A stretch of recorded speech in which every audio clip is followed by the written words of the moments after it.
Alvin was schizophrenic and refused to take his medication. He wasn't just avoiding medication, he was embracing his madness. We spent a lot of time talking. Alvin would tell me about his life, but it was the darker stories that stood out. However, there was one story that stuck with me.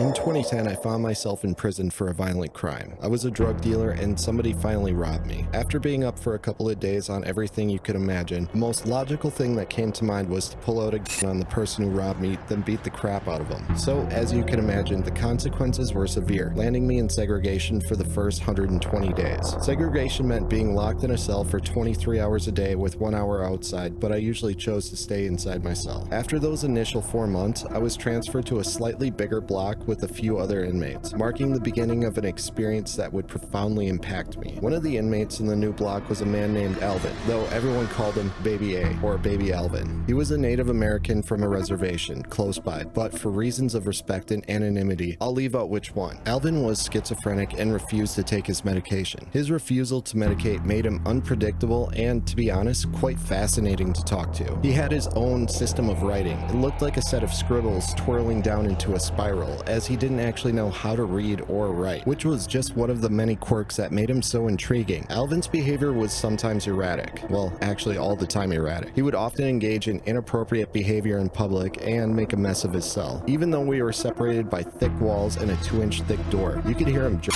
and moaning. It was so bad to the point I had to put earplugs in to drown out the sound. One day, out of curiosity, I just asked him about it. I half-jokingly said, "What happened, dude? It's like you're really going at it last night." Alvin responded with a story that was just as bizarre and over the top as you'd think. He told me, "Oh no, these fat witches came in and they had this ritual and we all had sex together." I'm like, "Okay, dude, nothing cool like that ever happens to me while I'm in my cell trying to sleep." This was just one of many strange things he claimed, blending reality with his delusions. Talking to someone like this made the time go by a little bit quicker. Despite his odd behavior, there was a strange, dark charm about him. He was funny in a way that only someone detached from reality could be. His stories, whether fabricated or real, were sometimes captivating. One day, out of sheer curiosity, I asked him why he refused to take his medication. His response was hysterically funny in its simplicity. He said he liked not being alone. The voices in his head and the hallucinations gave him constant company. It was better in his mind than the silence the medication would bring. This insight into his psyche was both fascinating and intriguing. He wasn't just avoiding medication, he was embracing his madness. We spent a lot of time talking. Alvin would tell me about his life, but it was the darker stories that stood out. He occasionally spoke of raping and assaulting women on the reservation, recounting these tales with a disturbing lack of remorse. I honestly thought these stories were just the ramblings of a delusional person, someone who's crazy. For example, he would often see things that just weren't there, like angels falling from the sky, and he'd get distracted mid-conversation staring at the ceiling then the floor. Like, how could this guy be taken seriously? It sounded like everything that came out of his mouth was pure bullshit anyways. His accounts of violence seemed too horrific to be true, and I chalked them up to his mental illness, because obviously he's schizophrenic, he's crazy, he doesn't take his meds. However, there was one story that stuck with me. Alvin once told me about a night he was drinking with some people. They had a bonfire going, and at some point, he purposely dropped something into a girl's drink to make her pass out. He described how she woke up to find him using an empty beer bottle as a toy, inserting it into her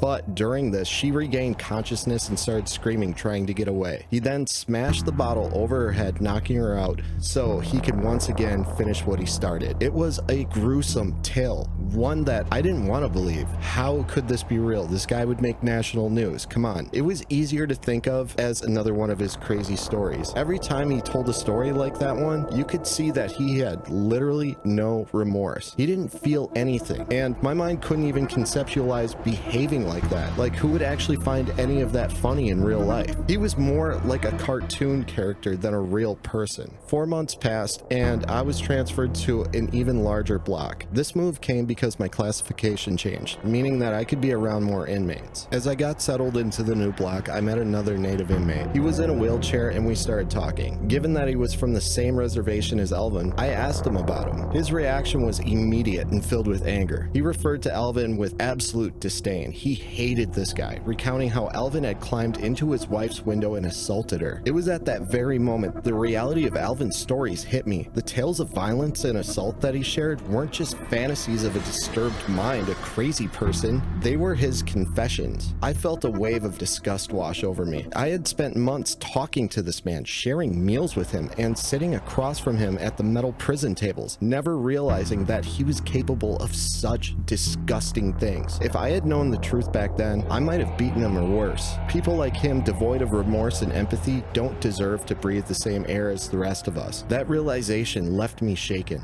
I replayed the conversations in my mind, the casual way that he spoke about his actions and the disturbing pleasure he seemed to derive from recounting his assaults. I felt a profound sense of guilt for having doubted the truth of his stories. I had dismissed them as fabrications of a madman, not considering that behind the delusions and hallucinations was a deeply dangerous individual. This experience changed me. It made me more cautious about who I trust and who I speak to. It taught me that sometimes even those who seem completely detached from reality can be brutally honest in their confessions. The line between truth and delusion can be incredibly thin, especially in a place like prison, where the mentally ill and the criminally inclined often coexist in a fragile, volatile balance. I never saw Alvin again after I was transferred. I don't know what happened to him or if he ever faced justice for the crimes he casually confessed to me, but his stories and the horrifying moment of realizing the truth stayed with me. They serve as a grim reminder that the darkness can lurk behind even the most seemingly harmless individuals. It's a lesson I've carried with me ever since, shaping the way I perceive people and the stories they tell. In prison, you meet all sorts of characters, and not all of them are as they seem. Some, like Baby Alvin, wear their insanity on their sleeve, making it hard to discern the truth from their madness. But sometimes, the most unbelievable stories are the realest, and the most dangerous monsters are the ones who walk among us, blending in, hiding their true nature behind a mask of lunacy. Join